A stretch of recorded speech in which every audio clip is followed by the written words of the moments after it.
Hey, what's up, you beautiful people? Let's dive into the latest in the Middle East. And oh boy, it's quite the roller coaster. So, Israel has been dropping bombs on Lebanon like it's a new hobby. Seriously, though, they've been focusing on Beirut's southern suburbs, which is basically Hezbollah Central. The strikes have caused massive damage and displaced over 1 million people. Yeah, 1 million. It's an understatement to say things are chaotic. Hezbollah, not to be outdone, has been launching rockets into Israel, adding to the chaos. The Lebanese government reports over 1,400 casualties and thousands more injured.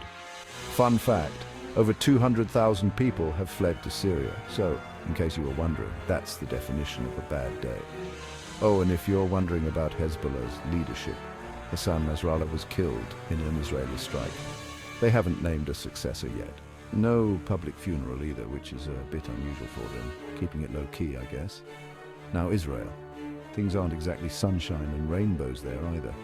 They're still dealing with the aftermath of a Hamas attack from October 7th, with 101 hostages still held in Gaza.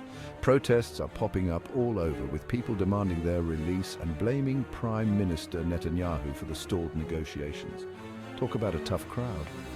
And let's not forget the attack by an Iran-backed militia that killed 2 Israeli soldiers. Israel's on high alert, and their military is ready for anything.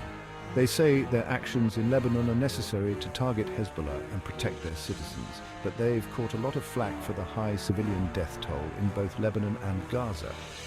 Now, onto the international stage. Countries are scrambling to deal with the escalating conflict.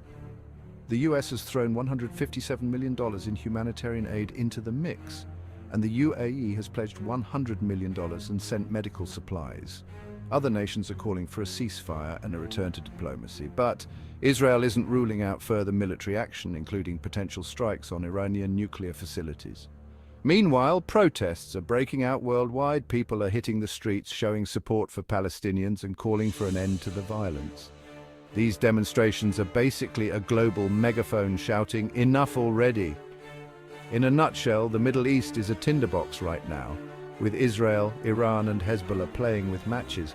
The risk of this turning into a full-blown regional conflict is very real, and the international community is trying to play firefighter. So, stay tuned and keep those notifications on, because this story is far from over.